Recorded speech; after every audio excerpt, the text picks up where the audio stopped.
السلام علیکم ګرانو دوستانو، خدای دې وکړي چې راته روغ او جوړ او د صحت کالي به مو برتن وي. دا دې زه نن بیا ستاسو دپاره د یوې نوې ویډیو سره حاضر شوی یم. دې کې موږ او تاسو دا زده کوو چې څنګه کولی شو هغه پروګرامونه یا ګیمونه ډاونلوډ کړو چې زموږ په هېواد کې کار نه کوي، یعنې مطلب دا چې افغانستان کې کار نه کوي. نو راځئ ویډیو شروع کوو. راځو اول پلی سټور ته. دلته چې راغلو په سرچ کې به تاسو ولیکئ وي پي وبخئ سوپر وي پي این، دا به تاسو سرچ کئ. دلته تاسو ډایرکټ د وي پي این ته راځئ، نو دا به تاسو انسټال کئ. accept.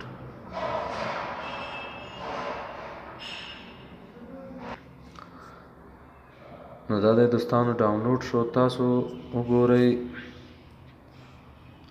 50 میلیونه خلکو صرف دا ډاونلوډ کړی دی.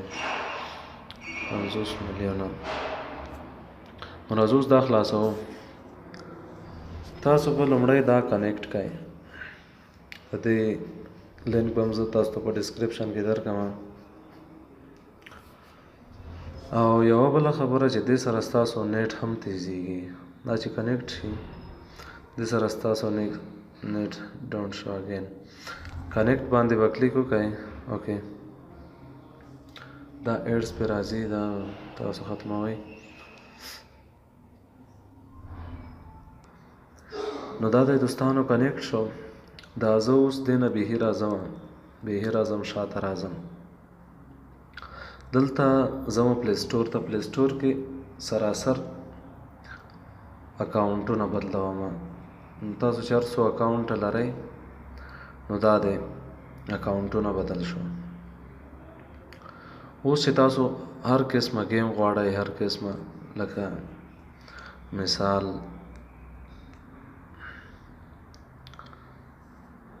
سبوی،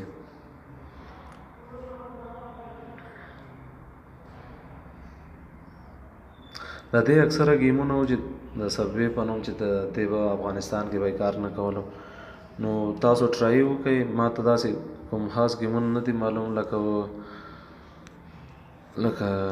کلیش اف کلینز شول. د دې به هم ټول ګیمونه کار کوي چې هر یو یې تاسو غواړئ. کینګ اف کلین، همداسې نور چې هر گیم او هر پروګرام چې په افغانستان کې کار نه کوي نو تاسو ټرای پې وکئ، دې پروګرام سره به کار کوي. نو دوستانو دا وه د نن ورځې طریقه. که چیرې دا ویډیو خوښه شوي زموږ د یوټیوب چینل سبسکرایب کړئ او زموږ د فیسبوک پاڼه هم خوښه کړئ تر څو موږ درته نورې ښې ویډیوګانې اپلوډ کړو. ښه وختونه او ښې چارې. د خدای په امان.